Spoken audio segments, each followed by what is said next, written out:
नई चीज को समझे। आप नशे को रोकने के लिए अपने मन को समझा सकते हो, लेकिन क्या अपनी बॉडी को समझा सकते हो कि इसे नशा नहीं करना है? जब बॉडी मांग करेगी तो क्या करोगे? पी लोगे ना। तो आपका मन, जिसको आप बहुत अच्छे से समझा के रख रहे थे, लेकिन अब आपकी डिपेंडेंसी जो अल्कोहल डिपेंडेंसी है, नशे की डिपेंडेंसी है, बॉडी में ज्यादा मजबूत हो गई है। अब जब वो बॉडी में ज्यादा मजबूत हो गई तो आपका मन और जो इच्छा शक्ति हो गई जीरो, है ना। अब आपकी बॉडी डिमांड कर रही है कि मुझे नशा चाहिए।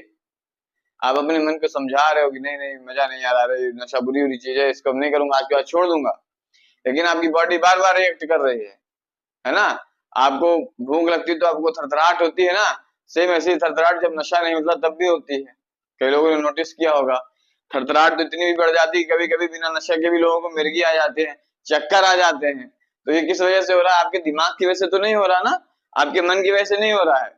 आपके नशे की डिपेंडेंसी, जो आपने इतना ज्यादा नशा करके अपने शरीर की आदत को बिगाड़ लिया है। आप यहाँ क्यों आए? यही आदत को छुड़ाने के लिए आए हैं। आपने जो अपनी आदत बिगाड़ ली है वही आदत छुड़ाने के लिए आए।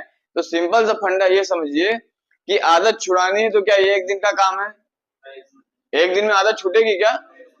एक दिन में, और वो भी इतनी खतरनाक आदत कि आपका मन चाह रहा है कि मुझे नशा छोड़ देना है, आपका दिल चाह रहा है, आपके पूरे घर वाले चाह रहे हैं, माँ बाप की कस्में भी खा रहे हो, बच्चों की कस्में भी खा रहे हो, लेकिन इतनी मजबूत डिपेंडेंसी कि आप उसके बिना रह नहीं पा रहे हो। और फिर आप आते ही कहते हो कि मैं ठीक हूँ, मैं बढ़िया हूँ। ये संभव है क्या?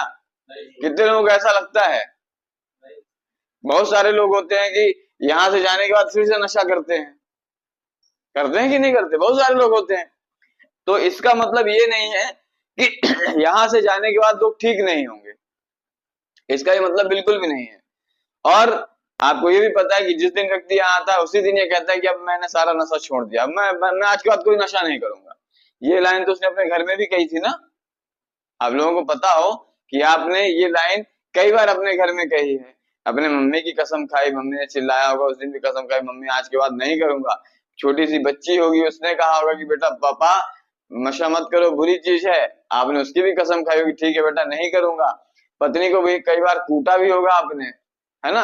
और फिर कूटने के बाद पछतावा हुआ होगा, फिर आपने सोचा होगा कि नहीं मैं नशा नहीं करूंगा, लेकिन आपकी ये चीज भी काम नहीं आई। क्यों काम नहीं आई? क्योंकि आपकी जो डिपेंडेंसी थी वो बहुत मजबूत थी। ठीक। अब आप चीजों को स्वीकार तो कर रहे थे, लेकिन पूरे मन से स्वीकार नहीं कर रहे थे। पूरे मन से स्वीकार करने का मतलब क्या होता है? पूरे मन से स्वीकार करने का मतलब ये होता है कि जो गलती आपने की है उसको, उसके पश्चाताप के लिए आपको कुछ कदम उठाने पड़ेंगे। आपको कुछ कदम उठाने पड़ेंगे। तो आपको मूवी के बारे में अपन बात कर रहे थे कि एक मर्डर करता है, फिर भगवान के सामने जाके, चर्च में जाके कन्विंस करता है कि अरे साहब मुझसे गलती हो गई, मुझे माफ कर दीजिए, मैंने इसको मार डाला।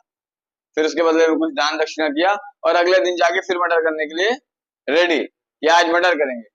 तो क्या उसने एक्सेप्ट किया इस चीज को? नहीं। एक्सेप्ट करने का मतलब ये होता है कि सबसे पहले आप गलती को एक्सेप्ट करो, फिर उसको ये कसम खाओ कि ये गलती मुझे दोबारा नहीं करनी, सबसे बड़ी चीज। फिर उस गलती को एक्सेप्ट करने के बाद आपके पास कुछ समस्याएं आएंगी, तो उस समस्याओं का हल आपको जरूरी है। आपके केस में क्या है? आपकी गलती क्या है? नशा। ठीक। आपने अपने मन को तो समझा लिया कि अब मुझे नशा नहीं करना है, लेकिन अपनी बॉडी को आप नहीं समझा पा रहे हैं, इसीलिए आप एडिक्टेड हो। एडिक्शन में इतना गहरा फंस चुके हो कि आप अपने दिमाग को तो कह रहे हो कि मुझे नशा नहीं चाहिए, लेकिन अपने शरीर को नहीं समझा पा रहे हो। तो फिर उसके लिए क्या करना पड़ता है? डिटॉक्सिफिकेशन जरूरी होता है।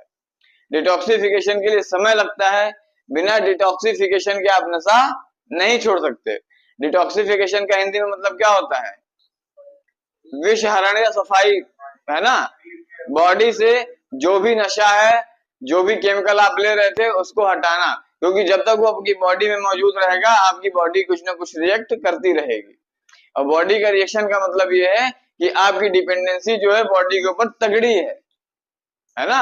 इसका सिंपल सा मतलब ये है ना कि बॉडी की जो डिपेंडेंसी है किसी भी एक चीज के ऊपर एकदम डिपेंडेंट हो गई है कि उसके बिना वो नहीं रह पा रही। जब वो चीज मिलेगी उसको, वो नशा मिलेगा उसको, तो आपकी बॉडी थोड़ा अच्छे से बिहेवियर करेगी, है ना। इसी चीज को एक्सेप्ट करने के बाद आपने दिमाग में तो कर लिया कि भैया मुझे नशा करता हूँ, मैं सब कुछ ठीक है, लेकिन उसको छोड़ने के लिए भी कुछ मेहनत तो करनी पड़ेगी ना। आप पूरा सोचते हो कि ऐसे चुटकी बजा दिए और नशा छूट जाएगा। आपने तो कई बार कोशिश की होगी चुटकी बजाने की, कई बार कसमें खाई ना।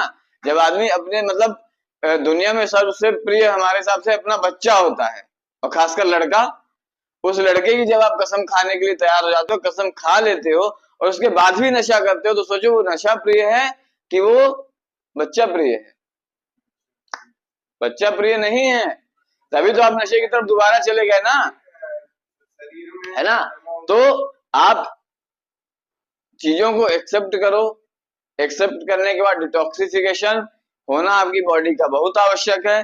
आपकी बॉडी का डिटॉक्सिफिकेशन नहीं होगा तो बॉडी ऐसे हिलती रहेगी, वाइब्रेशन होता रहेगा, चक्कर आते रहेंगे, लीवर डिस्टर्ब होता रहेगा, बेचैनी रही जाएगी, कमजोरी कमजोरी एहसास होगा, दिमाग पूरी तरीके से बेचैन रहेगा। उसके लिए डिटॉक्सिफिकेशन होना जरूरी है। अगर आपको ये चीज लगता है कि बस आपके स्वीकार करने से कि अब मैं नशा करता था अब नहीं करूंगा, तो ये आपकी सबसे बड़ी गलतफहमी है। चीजें आपने घर में कई बार की हैं, एक बार नहीं कई बार की है आपने चीजें, लेकिन आप उस चीज को अपने ऊपर अप्लाई नहीं कर पाए। जब आपने अप्लाई नहीं किया तो इसका मतलब यह कि किसी भी चीज को आपने पूरे मन से स्वीकारा नहीं। अगर आपने पूरे मन से स्वीकार किया होता तो आपकी स्थिति यहाँ आने की नहीं हुई होती। स्वीकारना एक पहला स्टेप है ना, कि आपने गलती मान ली, लेकिन दूसरा स्टेप ये है कि आपको वो गलती नहीं करनी है, उसके लिए कुछ कदम उठाने पड़ेंगे, ठीक है ना। आप चोरी करते हो, ठीक है ना, आज आपको एहसास हुआ कि मैंने गलती की, मैं चोरी नहीं करूंगा आज के बाद, तो आपके पास सबसे पहला स्टेप क्या रहेगा कि चोरों की संगति को छोड़ना पड़ेगा ना। आप सोचो कि आप चोरों की संगति में रहो और फिर चोरी छोड़ाई, कि अगर आप दुखी हो तो आपके परिवार वाले कभी सुख नहीं हो सकते, कभी सुख नहीं रह सकते। तो अपने दिमाग में चीज गलत फहमी बिल्कुल निकालो कि आपके बच्चों ने, आपके माता पिता ने आपको यहाँ भेजकर कोई गलती की है। उन्होंने यहाँ भेजकर आपको कोई गलती नहीं की, उन्होंने आपको एक जो गलती आप बार बार कर रहे थे, स्वीकार रहे थे, फिर वही गलती बराबर दोहरा रहे थे, उसी को सुधारने के लिए एक मौका दिया है और आपको, है ना। वही मौका कहलाता है एक्सेप्टेंस। अब आप यहाँ पर एक्सेप्ट करने के साथ साथ कोई शर्त या कोई कंडीशन नहीं लगा सकते, है ना, कि सर मैं अब सुधर जाऊंगा, अब मुझे घर जाने दीजिए। ये कोई सवाल या कोई जवाब नहीं होता। ये यहाँ आने के बाद ये आपका मैटर नहीं है कि आप को घर जाना है, ये मैटर होता है हमारा और आपके परिवार का, क्योंकि आपके परिवार ने आपको झेला है और पिछले कई सालों से झेलते हुए आ रहे हैं, वो आपको ज्यादा बेहतर तरीके से जानते हैं। हम तो आपसे 10 दिन मिले हुए ना, आपको हमसे 15 दिन मिले हुए, 20 दिन मिले हुए, लेकिन आपका परिवार आपको बहुत अच्छे तरीके से समझता है कि इस व्यक्ति ने कितनी बार मेरी कसम खाई है, कितनी बार मेरे बच्चे की कसम खाई, कितनी बार अपनी माँ की कसम खाई है। लेकिन क्या उस नशे को छोड़ पाया? नहीं छोड़ पाया, क्योंकि उसने पूरे मन से, सच्चे मन से स्वीकार नहीं किया था। और स्वीकार करने के बाद वो कदम नहीं उठाए थे जो जरूरी कदम होते हैं। कदम क्या थे? अपने दोस्तों के पास नहीं जाना चाहिए था। अगर आप अपने दोस्तों के पास जाते और फिर सोचो कि सुधर जाते तो संभव ही नहीं है, क्योंकि बिगाड़ने वाले आपको तो दोस्त ही थे ना। आपको पहला कस, पहला घूंट, पहला जहर पिलाने वाले कौन थे?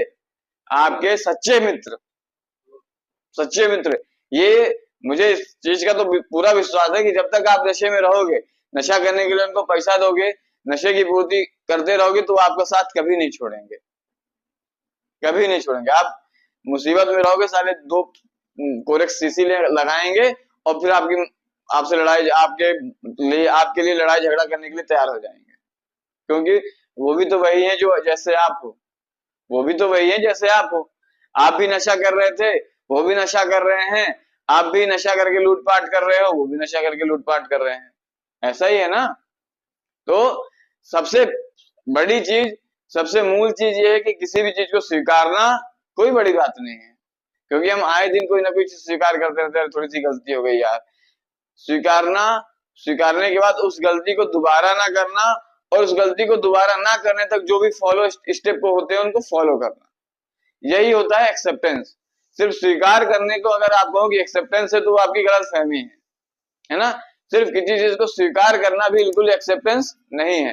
एक्सेप्टेंस के साथ उस गलती को आप दोबारा ना करें, और उस गलती को अगर दोबारा होने के चांसेस होते हैं बहुत सारे केसेस में, तो उस गलती को दोबारा क्यों ना करें, कहां तक बचें, उसके लिए कुछ कदम उठाने पड़ेंगे। उन कदमों को उठाना ही एक्सेप्टेंस कहलाता है। एक्सेप्टेंस एक समझने के लिए छोटी सी प्रक्रिया है, लेकिन करने के लिए बहुत बड़ी प्रक्रिया है।